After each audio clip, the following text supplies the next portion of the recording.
Skills check number 3 is going to be able to help us kind of prepare again for the upcoming third unit of the course, which is going to focus on applications of derivatives. Now, we can see here that we are going to have 5 topics: factoring, fractional exponents, solving inequalities, solving exponential and logarithmic equations, solving trigonometric equations, and understanding and knowing some formulas for areas and volumes and different dimensions of certain shapes. So we're going to go ahead and jump right in here to number 1. This is again, a very simple skill, but something that maybe doesn't get very stressed in an algebra or pre-calculus class, but does get used a lot sometimes in a calculus class. So let's take a look here at what we have. What we're going to be given in each one of these sorts of questions is an expression. And we're going to be asked to factor out x to a particular power, or maybe some quantity involving x to a particular power. And we want to think about how we're supposed to do that, especially if we have kind of weird fractional exponents that may actually even be negative. And then try to think about how we can write out our final answer using only positive exponents. So over here on the side, I'm going to quickly go ahead and talk about how I would tackle something like 1a. So first off, I can see here that I'm being asked to factor out an x to the negative 2/3. And so I can already kind of tell exactly what my solution is going to look like, right? I'm going to have x to the negative 2/3 times a bunch of stuff that's remaining.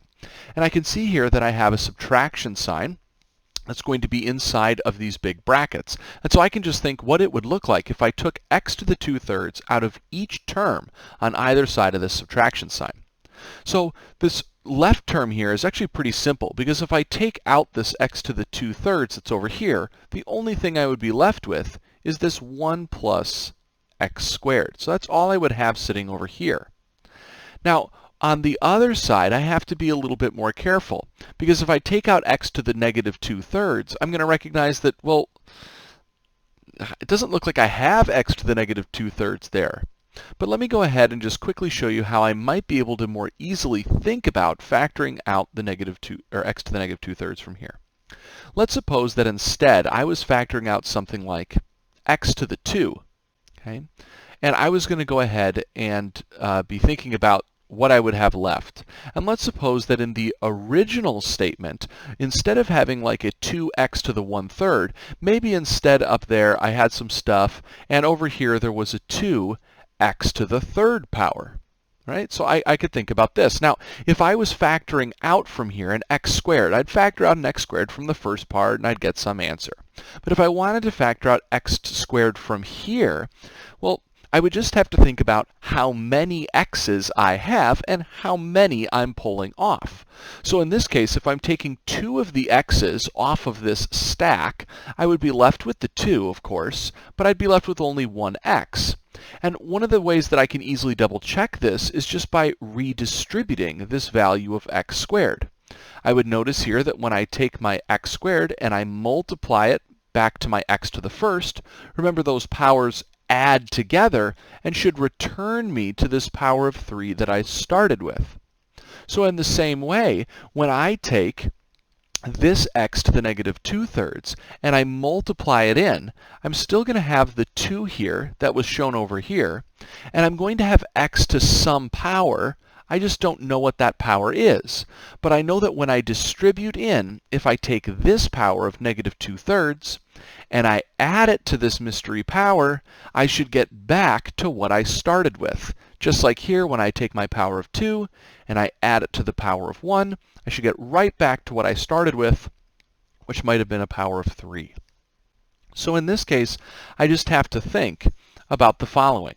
I have to say the power of negative 2/3 plus something needs to come out as 1/3. And if you think about that for a moment, you'd recognize right away that that's actually just going to require that I have a power of 1. So it's actually going to be extremely simple. And so here we go. I fully factored this. Now I can just go ahead and write this using only positive exponents by taking my item with negative exponents and moving it to the bottom of a fraction. So in this case, I could go ahead and rewrite this as 1 over x to the positive 2/3. And then I have my 1 plus my x squared minus my 2x. And if I really wanted to, I could go ahead and write this as 1 plus x squared minus a 2x, and I could put that even over this x to the 2/3 power. So let's go ahead here and actually try this one more time using something like part B. So in part B, we're being asked to do the same basic thing. We have two terms being subtracted, but we're being asked to take an 2x plus 5 to the negative 1/2 out of this. So first thing that I'm going to note is that what I'm really dealing with in the starting expression is a 2x times a 2x plus 5 to the 1/2 power. And then I have again over here a 2x plus 5, but this is going to be raised to the 3/2 power. And so I can see here that I definitely have 2x plus 5s in each of the terms here, but they're just being raised to different powers. So if I imagine taking a 2x plus 5 to the negative 1/2 power, and I'm going to factor that out of here, I can think about the stuff that's going to be left. First off, I can recognize that this 2x at the front and this x squared in the second term won't really get touched at all, because the only thing that I'm moving is the quantities of 2x plus 5. And since those quantities exist in both of these terms, I'm just going to be adjusting the power. So here I'm going to have 2x plus 5 to some power, and here I'm going to have 2x plus 5 to some power.